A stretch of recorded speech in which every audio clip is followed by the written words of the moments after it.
Hi, guys. Welcome to Wandering into the Woods, a podcast brought to you by the creators of Adventures with Fiji. I'm Linda, And this is Jarrett. and today we'll be talking to you about our packrafting trip out in Lake Georgetown. For this episode, we'll be talking to you about what is packrafting, especially for those newbies like me who have never gone packrafting before, or you're not used to kayaking or doing many water activities. And then Jared and I will talk to you about our packrafting trip out in Lake Georgetown. And finally, we'll talk about the options for packrafting for those of you who are interested in joining this small community of packrafters. And also talk about, those options that you have out there for packrafting. Now, Jared, in the last episode, I asked you this question, and you were kind of sarcastic with your response, but now it's a serious question, and I need for you to answer this question. What is packrafting? So the same response that I gave last time, it's a raft that you can pack up. So what that means is they're inflatable. They're made of plastic, some sort of plastic. I don't know. I'm not a plasticologist, so I couldn't tell you the specifics of it. Mm-hmm. They can be as simple as something that you would get from your local superstore, like a Walmart, that you probably wouldn't want to take in anything dangerous, all the way to ones that can handle pretty intense rapids. Like the better one that I have can handle class 3 rapids, which is like the middle of the road, which is, pretty technical. And so they're all inflatable. Usually you can buy a little pump for them, or they're bag inflated. So they have a carrying bag that you inflate them with. And that's the key feature, is they're inflatable. And that's how you're able to pack them, is because you can roll them up or squish them up or stuff them in a sack and make them much smaller. Mine weighs about, the good one weighs a little over 9 pounds, less than 10, which, when you think about it, is very packable. Mm-hmm. So, you roll it up and you throw it in your backpack and go, or some people use it in conjunction with biking. So they attach it to their bike, mountain bikes in places, and hit the water.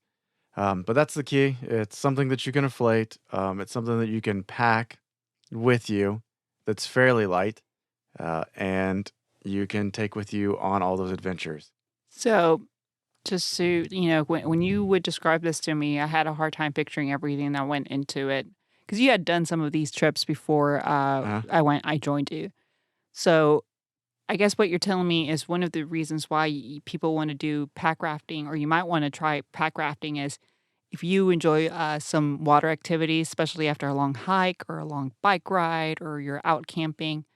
Um, but it's too much effort to be carrying a full kayak or some sort of I don't know, a paddleboard or something with you. yeah. So if I guess if there's going to be a long distance, you're going to have to walk a long way. You would want to consider pack rafting. Yeah. And so you can do pack rafting all on its own, but it's actually like a great utility or utensil to extend your trip. So you can do it with biking, backpacking. Hmm. Some people will pack raft out to climbing locations and then pack raft out. So it creates a good way to segue in between all the other activities you love. Because Mm, I mean, a lot of people do use it just pack rafting, and that's the only, their only focus. right. But it's also this other tool that allows you to do other things. So you can hike somewhere, hit the river, go down to a whole nother park, hike that entirety. And so it just allows you to transition without having to walk, because, in a flowing river, you can move a lot faster and further than if you had to walk there. That's so great to hear. And I, from, based off our conversations and yesterday that we did, it sounds like we could really go into a full discussion about the benefits and cons of using pack rafting versus other water activities. But do you want to tell our listeners out there, start telling them about our trip yesterday to Lake Georgetown? Sure. So we headed out to Lake Georgetown, specifically Cedar Break Park. It's kind of the go-to for when we go out to Goodwater Loop, the trail, and or Lake Georgetown. You can from the trailhead, it's about a mile to the water, and as long as you're using the trail, they usually let you in for free because you're not using the campsites or the day facilities or the boat ramp. So we walked in a mile. We hit the lake line, and we started setting up our rafts for our short little trip just to get Linda introduced to pack rafting. Yeah, and kind of going back to a little bit on the logistics with pack rafting. You it wasn't just we got there, we unpacked the rafts, and then we were ready to go. There's some pumping involved. So can you tell us? You have this neat, cool little pump that you use to fill most of them, and you also had a small manual one, and I've seen even a third pump. I think that you've used before to pump other rafts. So No, that's just for the mattress we have when we go glamping. oh, okay, okay. Yeah. So for pack rafting, what is it that you use to inflate the rafts? So usually when you're trying to keep your weight light, they all come with this stuff sack that you're supposed to put it in. You may not do it, but you need to have it with you, and it kind of clips in to the valve area, and you shake it and you fill it up with air and you squeeze it. So if you've ever rolled up like a bag or a sleeping bag or a tent, you know how it gets all puffed up at the end Mhm. and you've got to squeeze all that air out. Well, it's using that same concept to fill it up. When I got the Better Pack Raft, I actually didn't get a stuff sack slash inflatable bag like I was supposed to. Mhm. So I went online and I got it's USB charged, but it's a pump and a deflator. I don't know how big it is. How big would you say it is? I'm bad at gauging sizes, but Less than 3 inches by 6 inches. And it's yeah. kind of a square and a rectangle. So it's not very big and has this little attachment that fits into the valve, and it blows it up probably in less than 5 minutes. Yeah, it was really it seemed like really short time. Yeah. And so the other pack raft, the one that's not as good, for going long distances, I only use the stuff sack because the pump doesn't work on it as well. And it takes less than 10 minutes using the pump. The first time I did it, though, it probably took me over 10 minutes because I was figuring it out and I was playing with it to see what worked. And I tried, huffing and puffing in there with just my mouth like I was blowing up a mattress. Mhm. Quickly realized that wasn't the way to do it. The bag was the way to go. But I've gotten a lot faster. If I was really going hard, I could probably do it in about 5 minutes, similar to that pump, but it'd be Mhm. tiring. Yeah, I can imagine. So that's something people might want to consider if they start looking into pack rafting. Yeah. Okay. So, Lake Georgetown. Let's talk about Lake Georgetown. It's a reservoir of water. It's man-made basically, right? Yeah. Okay. All lakes in Texas are man made. So, Okay. And but it's beautiful. We did the 1.5-mile hike, right? Or no, was it 1 mile. 1 mile hike? It's a little over 1 mile, but 1 mile. Okay, so we took the San Gabriel Trail. No, Goodwater Loop. Oh, thank you. Good water Goodwater loop. Loop, and some people call it Goodwater Loop of the San Gabriel River, but Okay, I think that's where I yeah, was confused. Where I was getting confused. because the lake is fed by the San Gabriel rivers. Ah, okay. So that makes sense. And it is for those of you who haven't been or and are interested in joining, make sure you take. We would recommend if you're going to go pack rafting. Jared took his water shoes. I mistakenly thought that they would be good. It's fine. Yeah. And you were complaining along the way. Yeah, I said ow a few times. There's a lot of limestone out there, I think is where Linda is going. So I did it. It was okay. No big deal today, but a couple of times things would get me on the heel. Rocks. Yeah, and so what I did, I took a pair of really old worn shoes that still had, I guess that the sole is still good, tennis shoes, and so I had no issues with the gravel, with the limestone, and so just what we're saying is take some good shoes, knowing that you're gonna get your feet wet through pack rafting. So keep that in mind.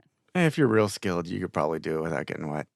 Maybe, yeah, but I'm thinking more beginners like me, people who've Yeah. never done it. I think the majority of people out there haven't done pack rafting. There's been a few people I'll mention it to them, and they're like, "What's pack rafting?" Yeah. Like you could flop in, but it definitely makes it easier to just wade out into the water and then flop into your pack raft than trying to do it from the shoreline. But you could do it without getting your feet wet, but just expect to. Yeah, and okay, so it's there's a lot of trees out there. What kind of trees would you say are out in this trail, Jared? I mean, pretty common to Texas Hill Country would be cedars and various oaks, like Yeah, post and live oaks. a lot of shaded vegetation, vegetation, except right by the lake where it starts getting sandy, and you have a lot of rocks there. A lot of spiders this time of the year in summer. Not giant spiders, fortunately. For those of us that are have some arachnophobia, just tiny ones that are living their life and trying to do their part to get rid of those annoying insects. But so I tried to stay out of their way as Jarrett was helping me inflate the my pack rafts. So after we did that, I was nervous, but since I was a newbie and Jarrett was watching me, I was the first one to go into the water.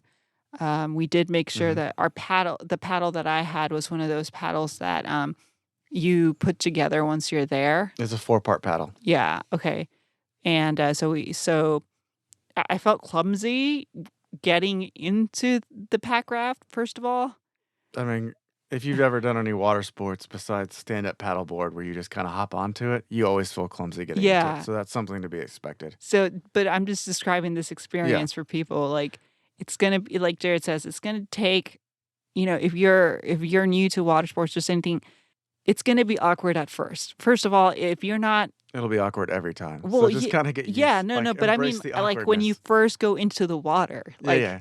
because sometimes the water's too cold, right? This wasn't the case. Yeah. Fortunately, we had hiked for 1.1 mile and, in the summer heat in Texas. So I was ready to I did not feel that the water was cold at all. It felt good to get my feet and legs wet when I got into the raft. And it wasn't like I got soaked or anything. It was just kind of like the water was just seeping in a little bit at a time. And so it's not like it's sinking you or anything. It's just part of the activity itself. But then I felt, okay, I'm fine. I'm in the water. I'm in the raft. Then it's like, um, how do I make sure I'm paddling right? Because I hadn't done any paddling since last summer when Jared and I went paddleboarding, right? That's the Yeah. activity. Stand-up paddleboarding. Stand up paddleboarding. But Thank it's you. different than that. Right, but I hadn't held Yeah. anything since then, And since last summer. stand-up paddleboarding is more, the paddling style is more similar to a canoe, if you've Hmm. ever done canoeing, and pack rafting is a style of paddling that would be more similar to kayaking. Yeah, and so at first I was trying to do kind of like that L that they taught us at stand up paddleboarding to do.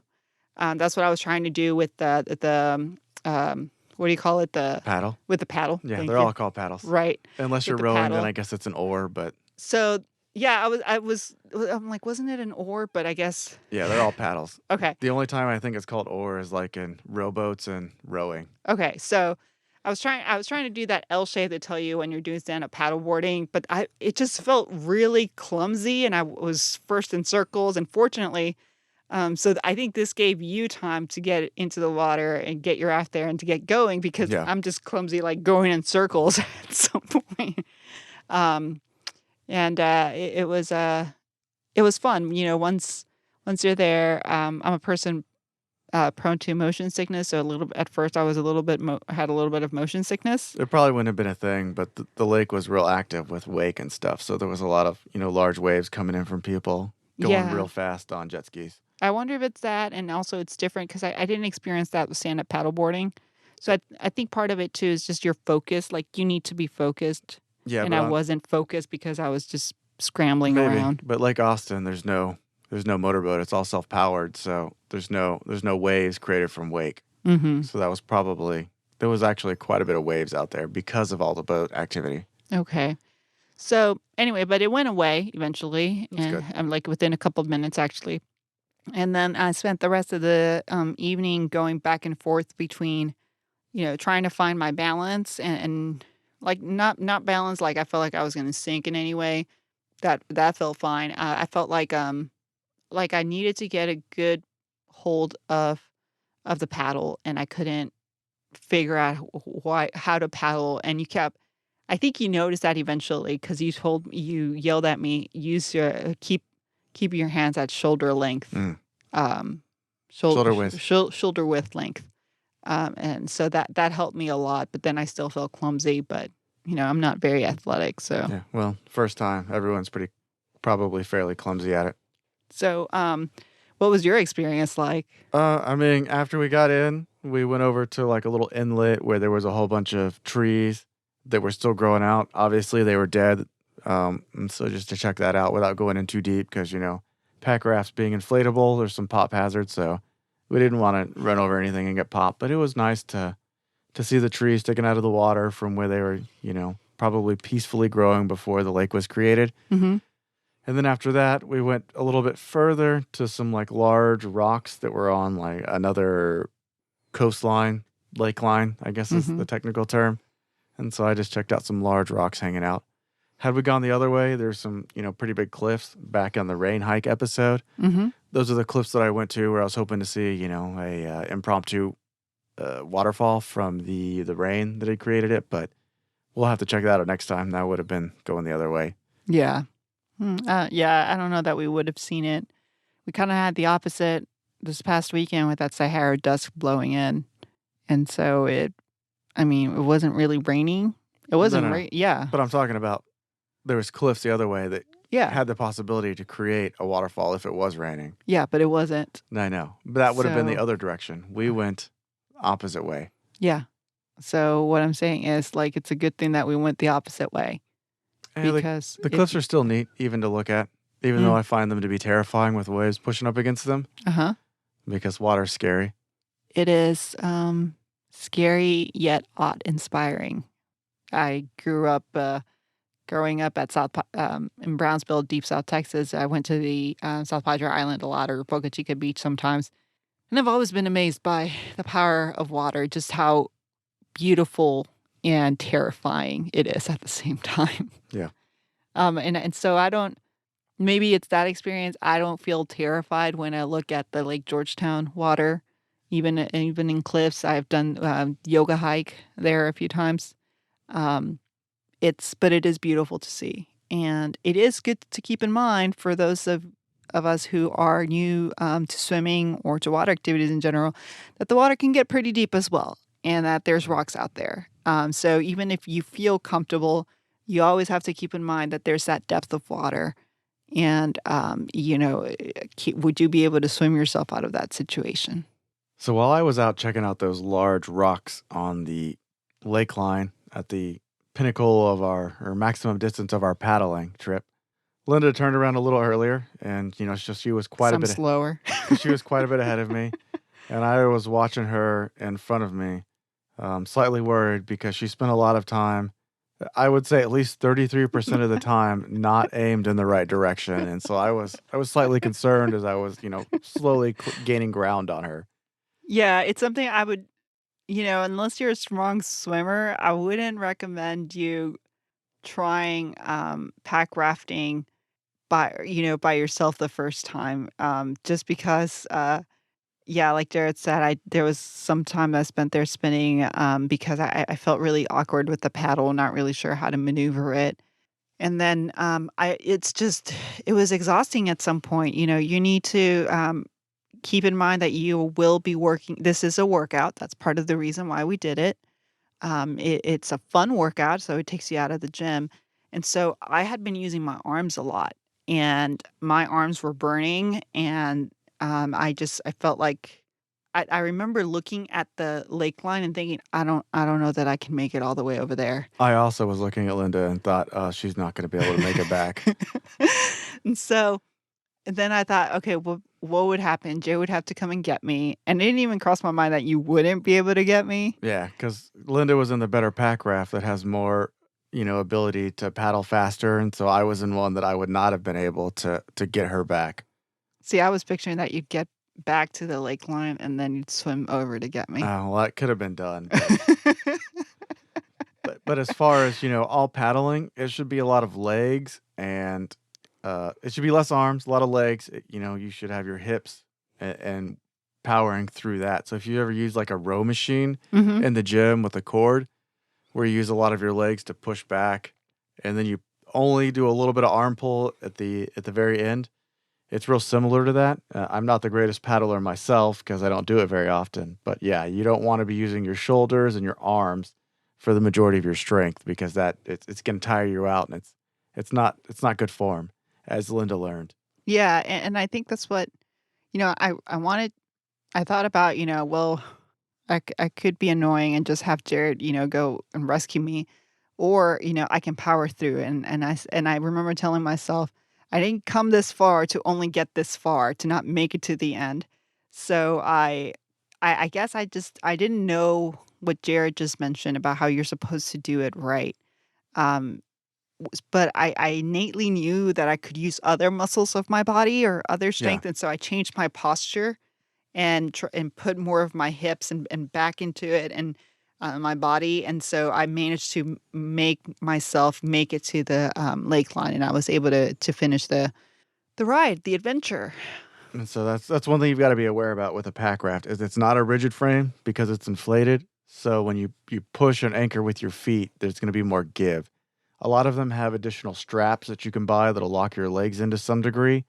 But that is one of the downsides to pack rafting is you lose that rigidity, so you can go places, but you also don't have the good anchor points that you can drive through with your back and your legs.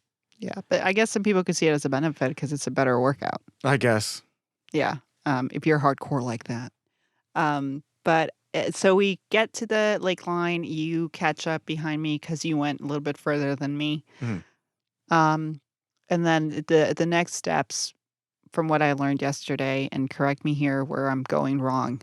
So the next steps are to make sure that you can put your raft in a place where it's not going to be poked by the rocks, right? Yeah, you definitely don't want anything incredibly sharp because protect your investment.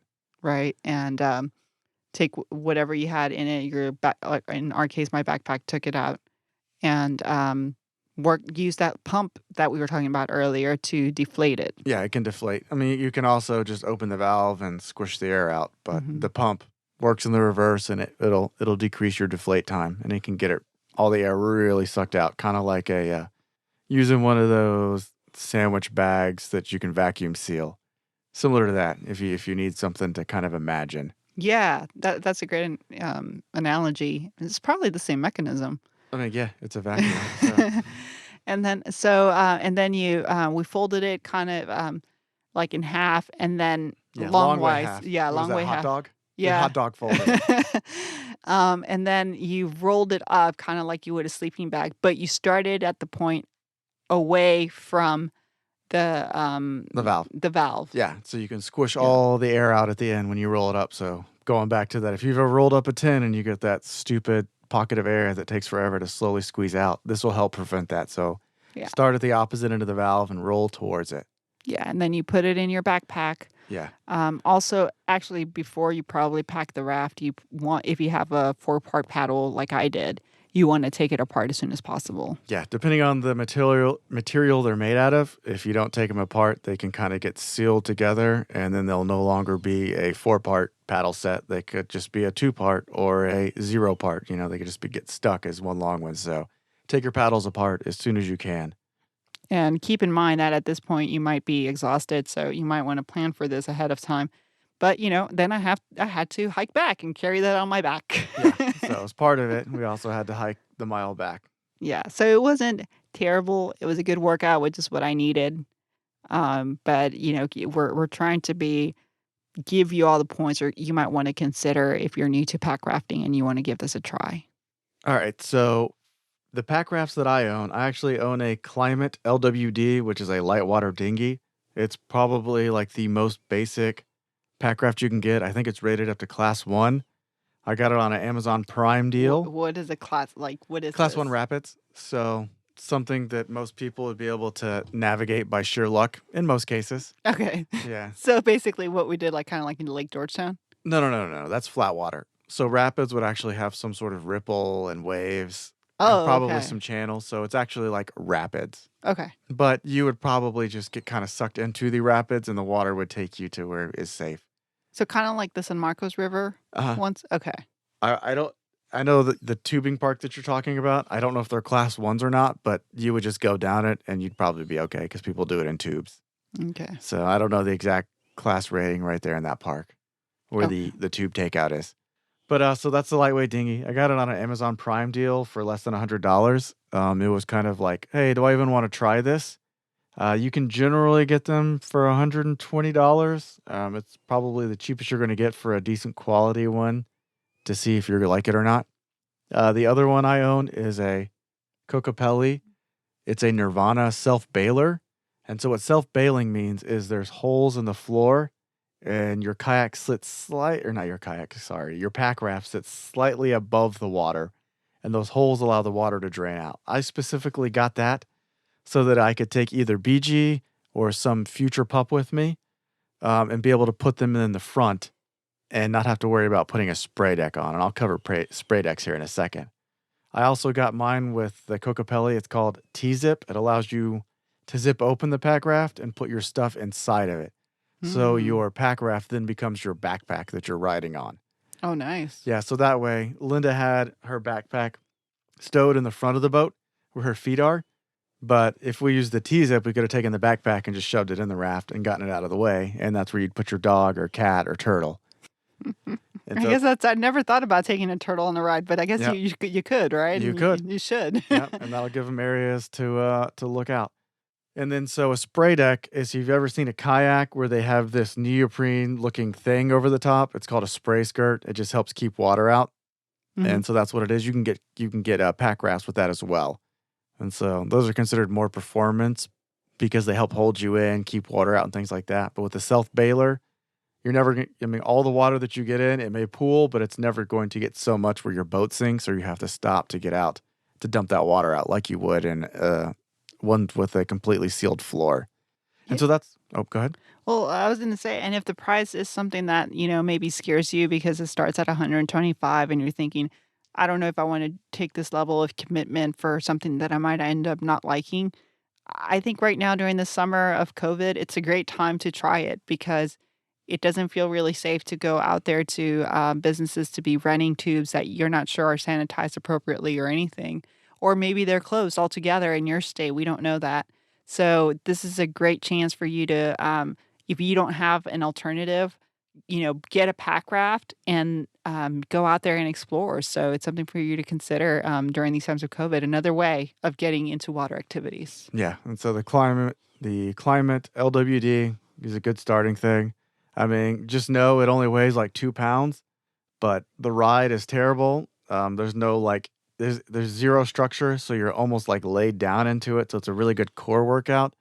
It's very rough to use, on flat water if there's no moving water. But I mean, it's designed for very short trips, and it's very packable. So it takes the packable to an extreme, and you lose some of that other structure. But it's a good thing to start to see it, get a feel for what pack rafting is, and see if you like it or not, or if you've got the funds jump right into one of the fancier ones, and you may just find that more enjoyable, especially if you've got kayaking experience and you know what it's about. As far as the two big brands that I'm aware of, at least, for pack rafting are Alpaca Rafts and Cocopelli. I have Cocopelli, Hmm. and I don't have an alpaca raft. That may be something I look into in the future.